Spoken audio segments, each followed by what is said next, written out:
Lobi koko sanangaka on a kosa mkie o lelo lobi moi nangai a penser aux conséquences potentielles. Boza ko banana mokonzi ya mboka tina huissier boza ba manipulateur mboka ebongate.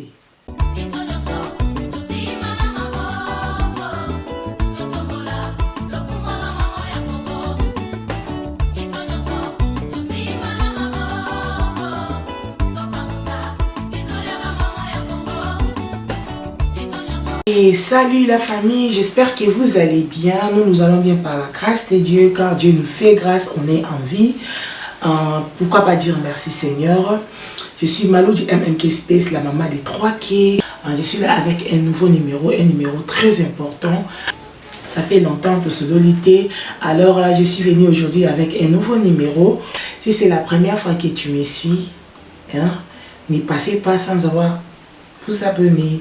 Ici dans cette chaîne, nous parlons de l'humanisme, de la personne interne, de la vie sociale, des vies des familles et surtout des enfants. Alors si c'est la première fois, n'hésitez pas de vous abonner. Et si vous êtes toujours là, je suis là. J'ai besoin de vos likes, vos commentaires et vos suggestions. Et ça, la caca bien. Et partagez aussi les vidéos avec les autres. Dans notre chaîne, on est bilingue, on parle français, lingala, puisqu'on est du Congo et le Kwamakasi RDC.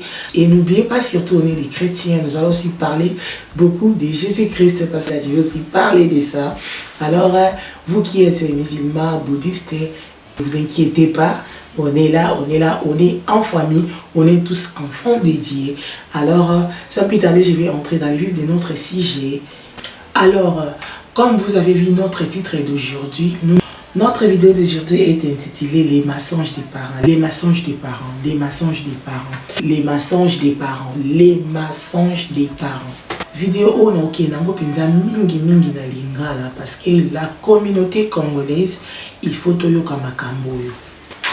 La communauté congolaise il faut penza toyoka makambo parce que c'est très important et prévenir biso pour ma béron autozomona to béré autozomona to mona mosuna futurité parce que sinon génération user et vous allez sur plus sacrifié which is bad. Alors il faut tokota na mitoko na niveau wana ya ko réfléchir mingi pe ya ko luka ba piste de solution pour la makambo ezo happen na monde actuel. Alors, sans plus tarder, dans ce côté, je vais expliquer parce que j'avais écrit quelques points. Dans le point de vue, les mensonges. Je vais expliquer les mensonges, c'est quoi. Et puis, dans le point de vue, les conséquences des mentir. Les conséquences des mensonges des parents. Les conséquences des mensonges des parents. Conséquences. La conséquence, ni le kuta et mi makana vie à mutu. Point ya misato tokolobela tokopesa quelques points to quelques astuces oyo ezolakisa babenga astuce na lingala tokopesa moi ba stratégie moi ba point moko okoki kosunga biso o tozali ba actuel parents na ba futur parents o tozala épargner na lokuta na kati ya ba famille, c'est-à-dire parents envers les enfants et mentir aux autres aussi devant les enfants.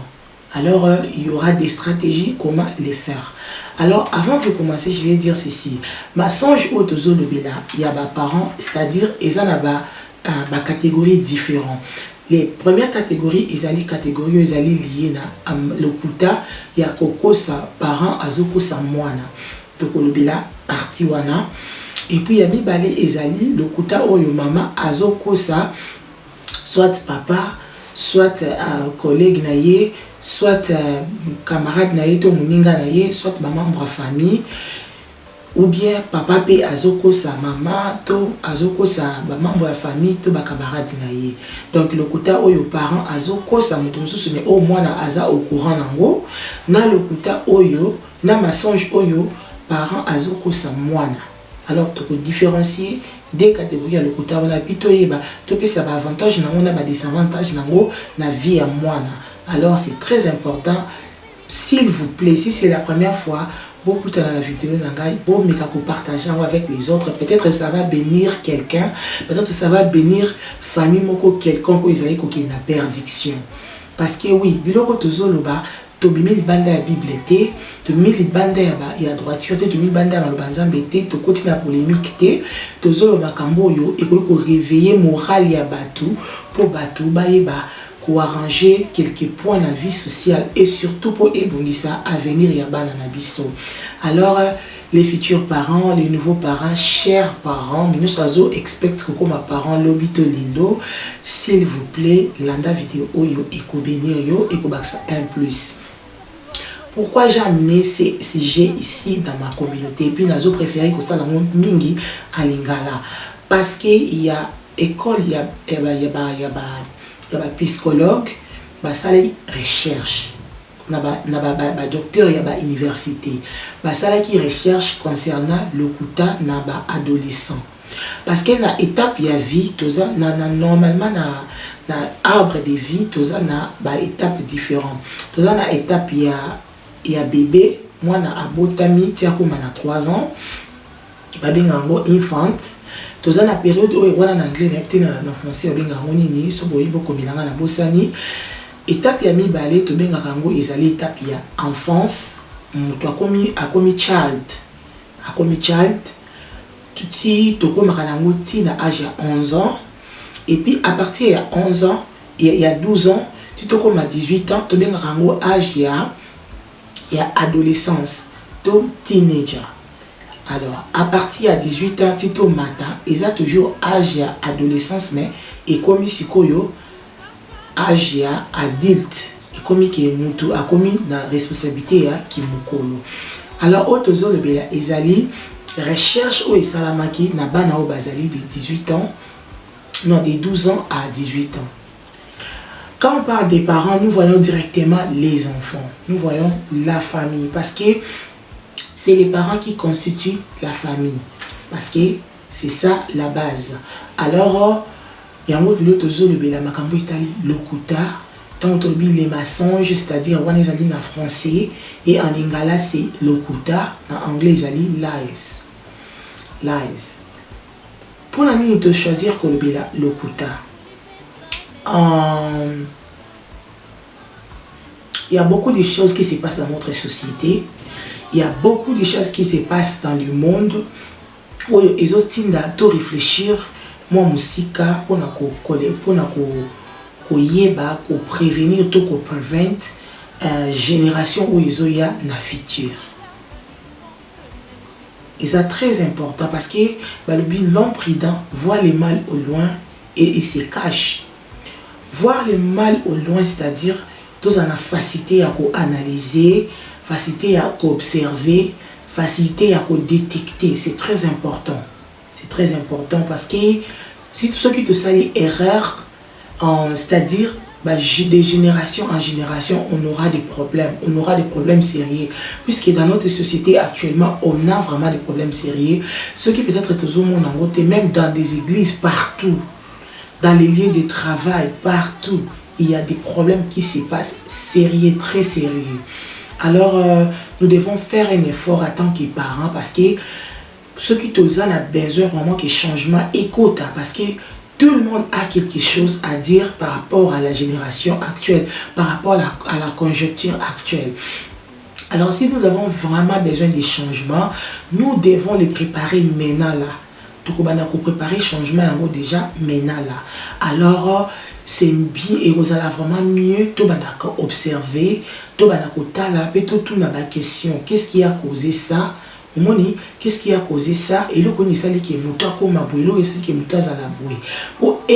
Et débusso recherche les salama qui na niveau ya université ya ba psychologue, ça les recherche pour découvrir comportement ya jeunesse, ton comportement ya bana de 12 à 18 ans. Pourquoi?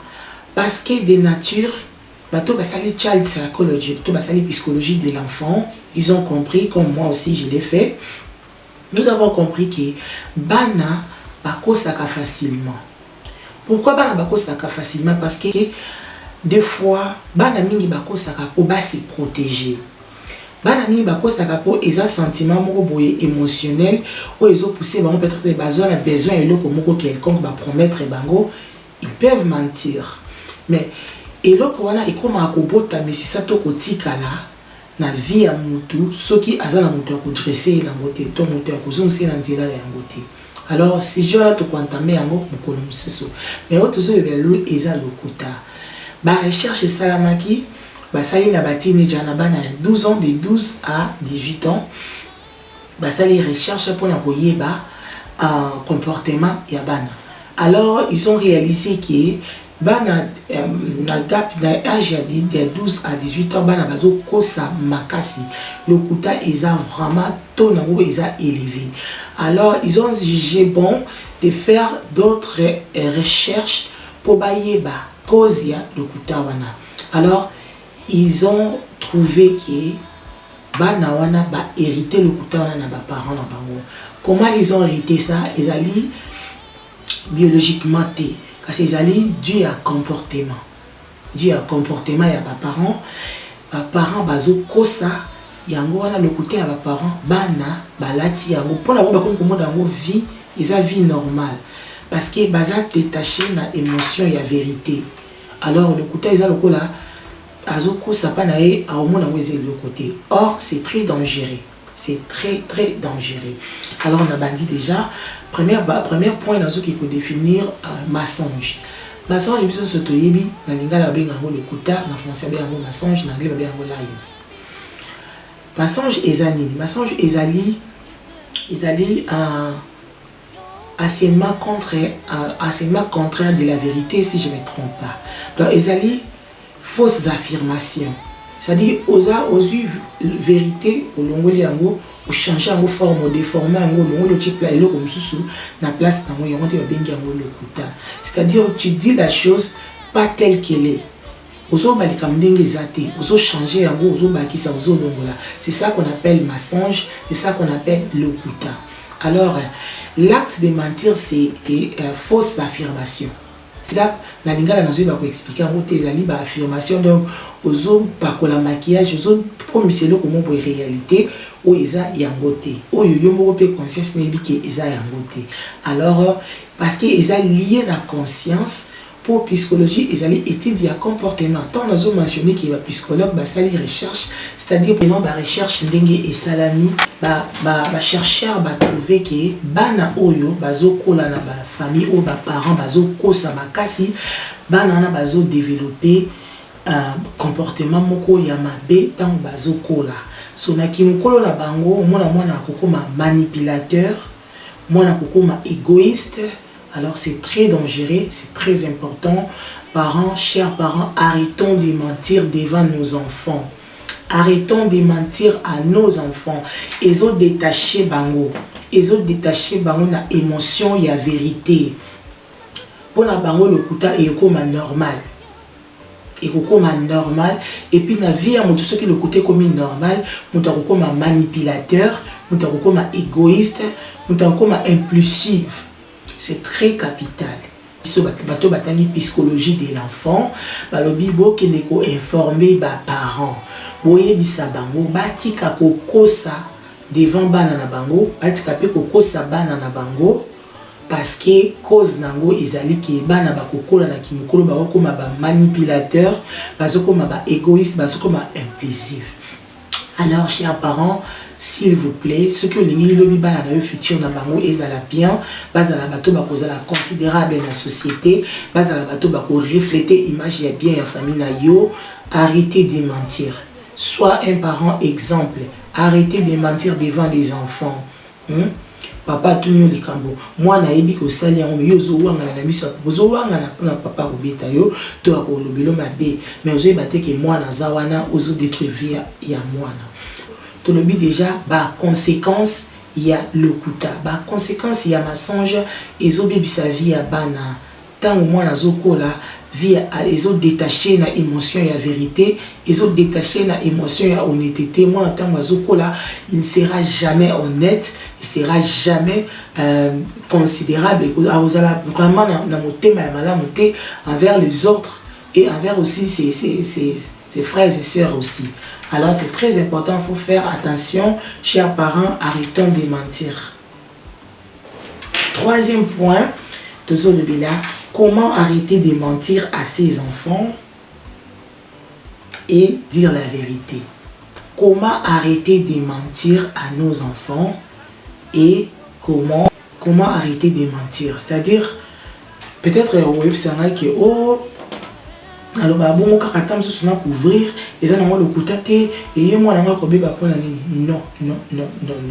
Au moins papa na ba maman. Si réellement nous aimons nos enfants, parce que ce que moi j'ai réalisé, beaucoup de parents fait effort ya kusali la bana na bango makambo ezali physique, which is good. Bravo les parents, surtout ici en Europe, même en Afrique, les parents belé ba tout ça l'effort, bana balata bien, bana basa la propre, bana balata ba griffe, bana balata batanga ba que l'école a bien, bana batanga. Oui, c'est très bien. Vous traitez seulement les physiques, Et what about inside? Or, koboko la mutu, importance na makasi ezali na kati. C'est l'interne qui est important. C'est l'interne. L'interne, c'est important. Gérer mingi personne interne yabana na yo qui est externe. Et c'est très important. On a évité ceux qui n'ont pas limbo la moto ko expliquer un mot bien parce que n'a qui n'a et ça peut un message yo na lingala parce que nous avons besoin de cambo écouter la communauté na il faut développement écoute vraiment surtout développement psychologique écoute vraiment na kati ya communauté na biso. Alors oui, toujours ça la bien, toujours traiter bana, toujours traiter les banda, nous ya bana base à la propre, mais gérant aussi la personne interne des enfants. Arrêtez de mentir devant les enfants, chers parents. Alors, comment arrêter de mentir devant les enfants? Comment arrêter de mentir à ses enfants? Premièrement, je dis que c'est difficile. Premièrement, ça nous pose réfléchir avant de parler. Avant au kosa, le kola au mesala nao déjà oza yo irataté. La journée moko au kosa no masumu susu mais au kosa irataté. Oui, c'est bien. Mais ça la pose, t'as la gauche, t'as la droite. Ceux qui bana bazate au sal no masumu na yo. Mais ceux qui baza abeg, s'il te plaît maman. Koko saliboso banate. Ça la pose réfléchir avant de parler. C'est très capital. Si c'est genre que sur la WC, qui m'a pas en kinde, c'est très important. Ok, deuxième point, on a tout qui na ba tips, on a ba astuce na biso, ou moi ba stratégie en qui kakao ko sunga biso to tika ko kosa devant bana. Yami balé avant au kosa. Pensez na ba conséquence wana eko komi la bana na yo. To yo moko tala na nke ndi na linga na kosa boye. Donc moi no lobi kokosa na ngaka ona kosa ya mkie o lelo lobi moi na ngai akoma manipulateur. Oye muto za manipulateur azana nani? Escroc, moyibi, menteur, nyonso. Alors